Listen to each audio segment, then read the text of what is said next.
For years, everything felt like a distraction. Playing Black Ops 2, I was biding my time, waiting. Then I kind of just kept playing other things. I dipped into more retro content. Had a big Nintendo era, where I played through all kinds of older Nintendo titles. Super Mario World 3. I played Ocarina of Time, played a smidge of Final Fantasy. GTA kept me going for a while. Super Mario Odyssey. Breath of the Wild. Red Dead Redemption 2 really hooked me. The Last of Us. But it all felt temporary. Like a dormant passion within me was waiting for the right moment. And that moment never really came. I spent all that time waiting for my favorite to come back. To rise again. I'm an emotional person. And I think oftentimes that's conveyed in my videos. I yearn for the days of Halo's success. I miss them. I'm obsessed, I know. But it's hard to let go of something like that. But the scary thing is, with all that passion I feel, none of it is geared toward Halo's future. I've simply been burnt too many times. When I think of the future of Halo, there's almost nothing that could be done to the franchise right now that would even pull my interest. Where there was once burning a kiln of anticipation or hope, there's now a pale, hollowed tinder, squeezed dry of all essence, incapable, dead, sapped. But the worst part is, I know that it still deserves a future. But does Microsoft?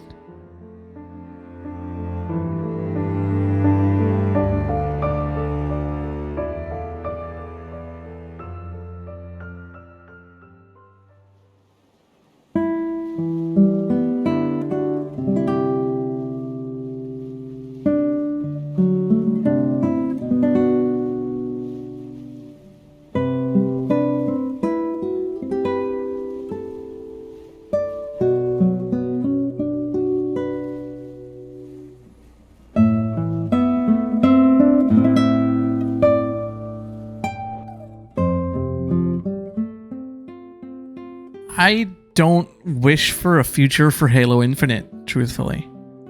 You'd hate to hear what my overall thoughts are on it. Screw it. I'm firmly of the belief, and you are more than welcome to disagree, that Halo Infinite was so damaging to Halo that it should never have been released. In 2020, when Joseph Staten came along and desperately tried peeling together some semblance of a shippable product, he should have Abe Simpsoned himself right back out of that studio. There was never going to be a shippable product. Halo Infinite in its current form isn't even what I'd call a shippable product now. It's a title devoid of soul, filled to the brim with content in all of the wrong places, where priorities are such a mess that things as simple as a shoulder piece being discolored can take as long as a year to be fixed. I'm not here to tell you Halo Infinite is broken. Even if you don't outwardly admit it, deep down, a part of you knows that this game is simply not at parity with the pedigree the franchise warrants. But here's the thing. Has it ever been held to the regard it should be? Certainly not since Bungie's era. Just look at how Microsoft treated the franchise out the gate. They rushed 343 to release Halo 4 on the Xbox 360 instead of being an Xbox One release title, like 343 wanted it to be.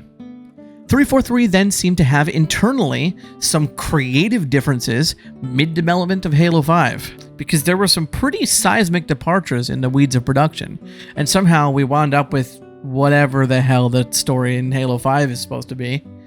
Probably should have gone with the creative differences person, as opposed to getting the guy who wrote Spartan Ops to write the entire story. Halo MCC just wasn't technically feasible in the time slot it was allotted. It just wasn't. Thank God that 7 years later, they finally put a bow on it. Well, that's debatable, I guess. But Halo 5 was also rushed to market. When a game doesn't release with its full suite of features that it intends to, that means it isn't ready. As such, Halo 5 withheld Forge from its release and took an entire year to release Infection. What really kills me with Halo, though, is that the community is and will always be so passionate. This is a franchise that has the potential to be the biggest IP in gaming, Halo Infinite should have been a Bethesda-level event when it launched, but instead it was relegated to like Gears or Forza. Microsoft clearly doesn't or didn't ever really believe in the franchise, and as such was always unwilling to pay any mind to it. They let Bonnie Ross run the franchise for 11 years without so much as a slap on the wrist, despite several obvious technical and financial failures. Her leadership led to Halo being seen as a second-class citizen among franchises, when just a decade earlier, it tackled giants without batting an eye. Halo should be the Call of Duty rival, but instead, Call of Duty is about to become the poster boy of Microsoft.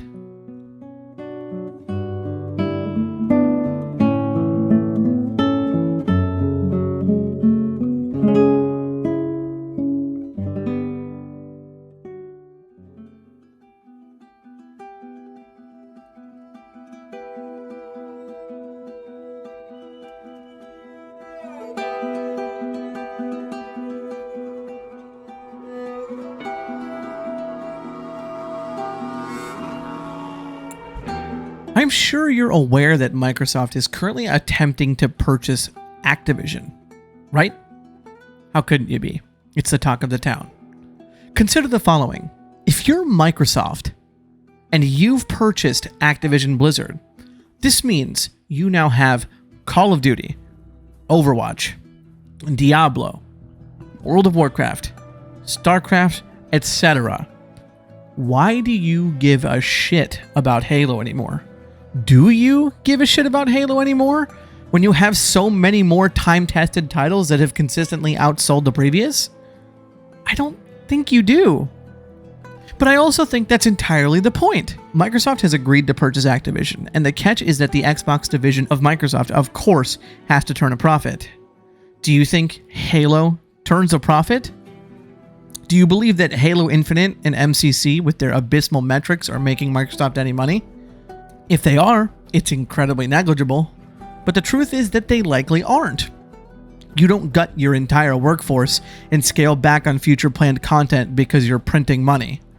The reality is that Microsoft somehow convinced themselves in purchasing Halo that they just had a money printing machine, and that they could just essentially let 343 do whatever they wanted with the IP. So we wound up with 3 different Halo titles with radically different directions, story inconsistency, and developmental chaos. Possibly more trouble than it was even worth. Now, I do believe that MCC and Halo 5 helped move Xbox consoles, but I don't think they helped as much as they should have. Microsoft can only really blame themselves for this, though, as again, they sort of just left the IP to 343 Industries, and as such, it had almost no enforced direction. It had complacent people in charge who were rather comfortable where they sat, and were keen to keep sitting there, and as such, we got to where we are today.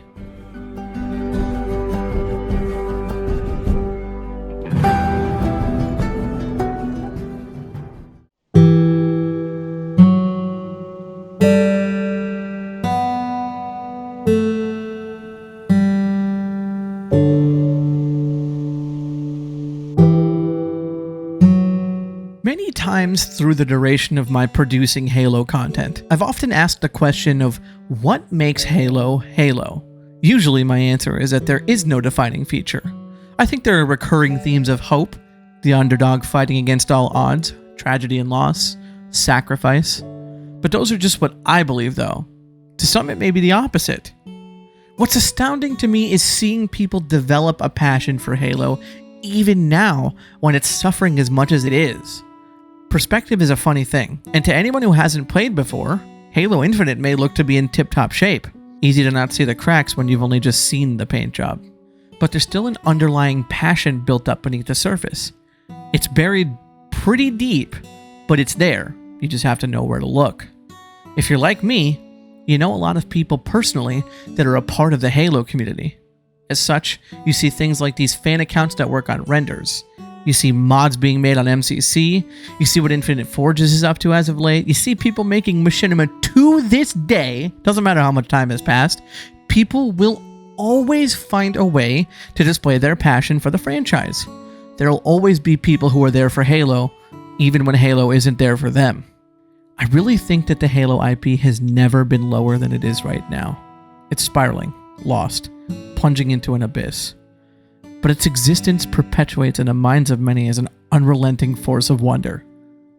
I know someone personally who works at fucking SpaceX because Halo inspired him so much. He wanted to be a part of space exploration. Guess what he's doing there? I fear for the future of Halo because it deserves better than this.